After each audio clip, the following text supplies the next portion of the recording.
everyone, welcome to Jolly Molly TV. Today we're going to do another fun block in Kimberbell's Pumpkins and Potions ladder quilt project. So in today's video we're going to work on this spider block. Ew, I don't like spiders, but this one will be okay because it's made out of fabric and thread, so I can handle this. If you can handle it, I can handle it. Okay, so let's go ahead and grab our plastic pouch system or plastic bag system that you've labeled spider. And let's head over to the machine and let's start stitching. Okay, we are at the machine and I have a pretty full bobbin of white thread down below. I have my 5 by 7 inch hoop and I have a piece of poly no-show mesh stabilizer in that hoop. Let's go to the screen cam and let's load the design. Okay, I've got embroidery. I'm going to go to my flash drive. I'm going to grab my book here real quick. Okay, we're going to go to Pumpkins and Potions. Quilting designs first because we're doing the quilting design before we do the main embroidery. And I am looking for Halloween 10. There we go. That's the one I want.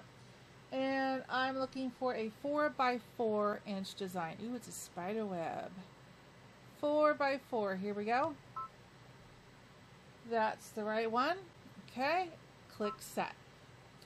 Okay. So now I can go ahead and add my second design. If you can't add, not a problem. Just stitch this out. Clear your machine memory. Come back and load the machine embroidery design and stitch that out. Okay. So I'm going to add back to my flash drive, Pumpkins and Potions, and I'm going for the spider. Where is the spider hiding? Let's go down. Yep, there it is. Let's click on that. Ew. Okay, it'll still be a cute spider. It'll be all right. All right, I don't have to do anything to it. It automatically brings it in centered. I just need to click embroidery. How about that? Easy peasy. Okay. Okay, so now I need to grab my plastic pouch system that is labeled spider and get these two fabrics out of here. One is the background fabric and one will be the spider applique fabric.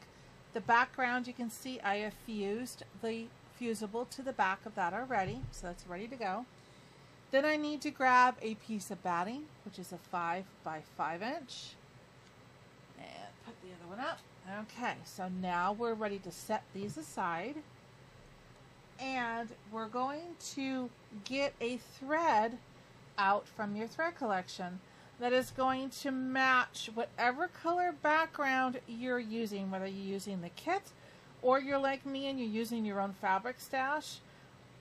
Pick a color thread that will blend in, and we'll be using this for the first few steps. Alright, so we're going to go ahead and load that in the top of the machine. This is exciting. This project is really cute and it's coming together very nicely. You got this. One block at a time. Yes. Okay, so let's put this fabric aside.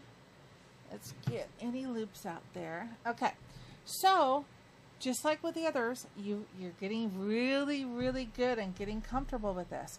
So you know now by looking at your machine that the first stitch that we're going to do is a placement line for the batting, right? You got it. Let's go.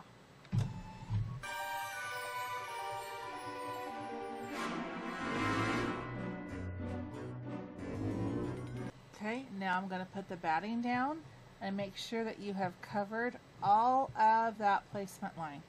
When you have, put your foot down, hold the batting down with your stylus, but make sure you don't get your fingers close to that needle, all right? And let's tack this batting down.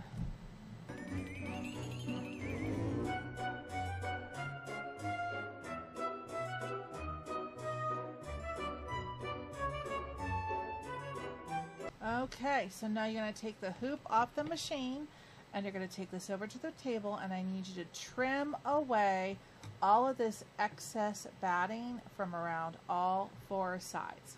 And I'll meet you right back here. Okay, now that I've got that all trimmed up, my hoop is back on the machine. I'm going to put my foot down, use the same color thread that you have in the machine already, and we're going to stitch the placement line for the fabric. You got this.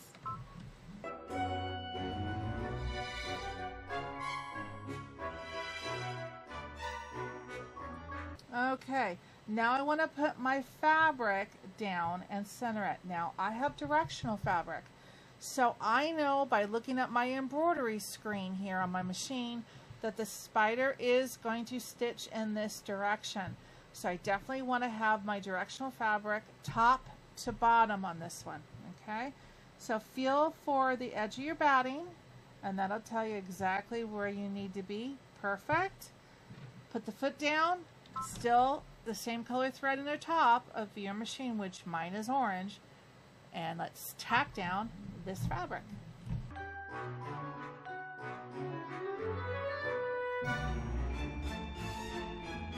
I just want to say a huge thank you to Kimberbell for sponsoring me in this project and for providing the Pumpkins and Potions quilting bundle for me to use in this project. This quilting bundle is amazing. It is definitely something that you can look at in order to enhance this project. It comes with all of these amazing designs. You get a cauldron, you get a spider web, some happy ghosts that look like they have little glasses on. This border is amazing. I cannot wait to show you the borders. And you get this cool pumpkin and ghost and 31 on there. It's just a bunch of fun. So if you're able to get this quilting bundle, it's going to just make your project pop. The borders, I cannot wait. Look at these borders. There's two of them, and I'm going to try to incorporate both of them in this project. You get enough files in each of the designs to be able to do any combination of size that you could possibly think of for this project and our other projects. And you also get the block tile sizes for the clear blue tiles quilting method as well in each of the designs. So I highly recommend, if you can do this, this is amazing. Please use the link in the description below to purchase the bundle from Kimberbell.com. All right, you got this. So now we're going to do the quilting, which is the spider web design. So I'm definitely going to use the same orange and let it blend in, because I want the spider, who's going to be all black with a little bit of white on him, to be the focal point. So I'm going to do the quilting in the same color thread that I already have in the machine. All right, this is only a 1 minute stitch out, so put the foot down and let's stitch out the quilting.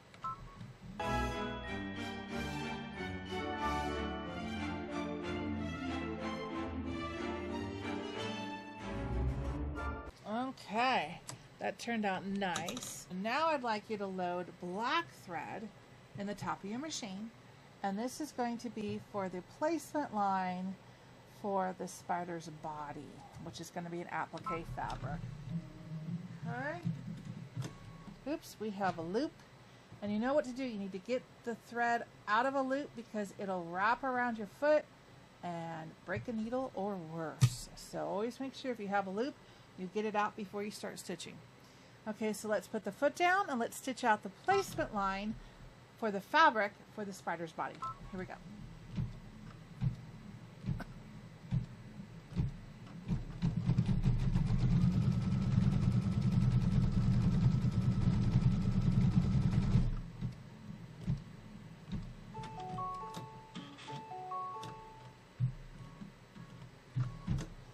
Okay, so I'm going to trim this little extra thread here, the tail, off that. Okay, so now I'm going to put the black fabric right side up. And for some of the cottons, you really can't tell which is the right side and which is the wrong side. Just pick the side you like best. And definitely position this. Make sure you cover all sides of that placement line. Put the foot down. Use your stylus to hold it down, or you can use tape if you like, and let's tack down the fabric.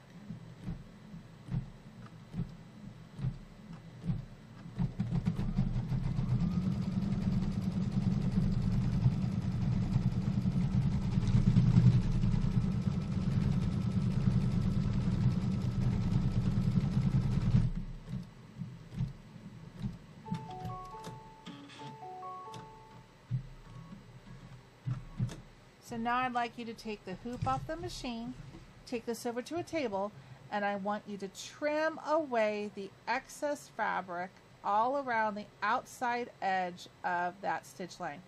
You don't have to get too close, so you don't want to nick it, because we're going to be doing satin stitches around the outside edge.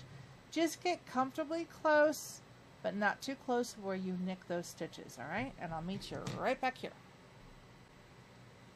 Okay, back at the machine, and I've got that trimmed up. I really love these scissors, these curved scissors.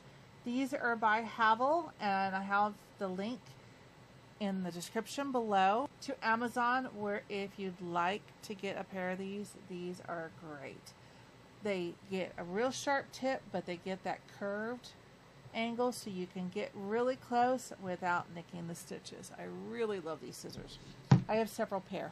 But what I'd like you to do first, and I don't believe that they list this on the instructions, is I want you to do like we've done in the past couple blocks. And I want you to put a bobbin full of black thread down below. Because we're going to be doing a lot of black stitches, and it would be really nice if it doesn't bring any of the white bobbin up to the top and doing these satin stitches. So I highly recommend putting a bobbin with black thread down below. Put your hoop back on. You've got black thread on the top of the machine, and most spiders are going to be black. Well, some are brown, but this Halloween spider is going to be black. So we're going to go ahead and use black thread and do all the stitch out around the body and the legs. All right, it's a 6-minute stitch out in real life. Here we go.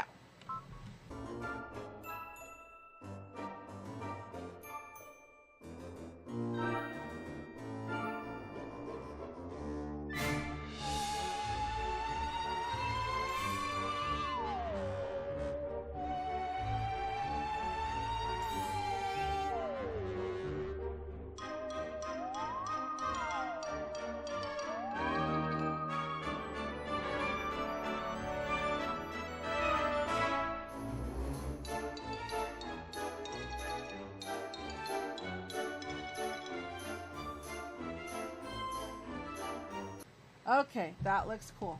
So now let's take that off. Thank goodness it's not real. And let's switch my bobbin thread out.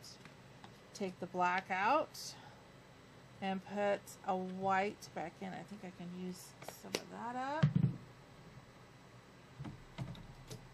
because we're going to do the last stitch in white thread to give it a little accent on the spider. Alright, so white thread down below. Then we're going to take out the black thread from on top, and we're going to put white thread up on top. Okay, you got this. You're almost done with this block. You've got this. You can do it. Okay, white threads on top. Thread that needle. Get rid of the loop, and let's stitch this out. It's a 3-minute in real life stitch out. Here we go.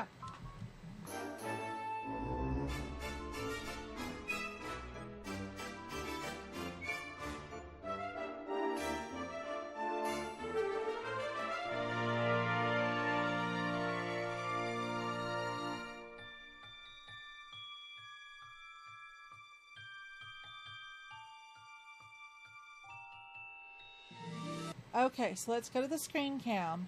The machine is showing that there's one more stitch left, but we do not stitch out this line.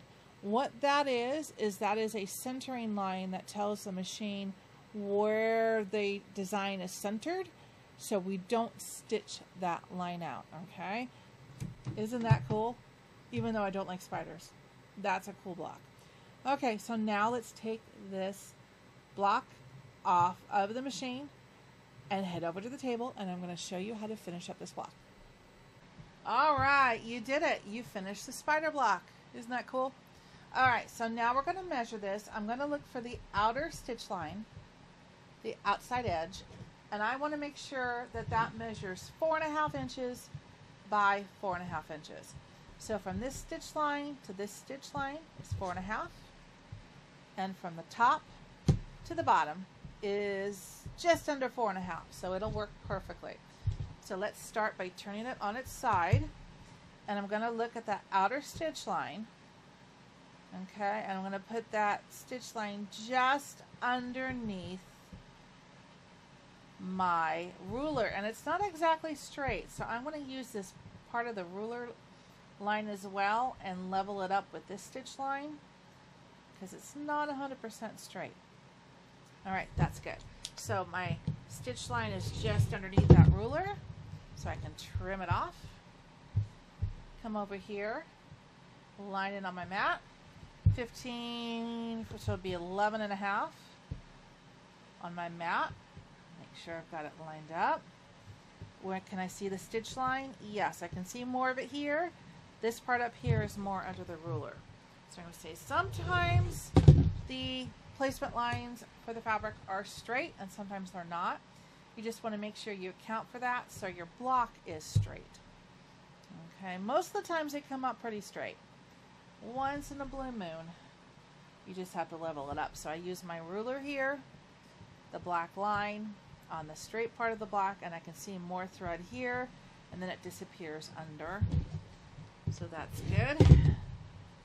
That way my block is still square. And then it comes over here, so 14 would be 10.5. Line that up, and then also use my black line on my ruler. Can I see the stitch line? Yeah, it's just under here, and it's more under up there, but that's okay. The block itself is square. Now these other lines that they did for the quilting are all going to disappear into your seam allowance when you sew the block together, so you don't have to worry about that at all. So isn't that a fun block? You did it! Congratulations! So now I hope you had as much fun today making this block as I did. Even though it was a spider, it was still fun to make.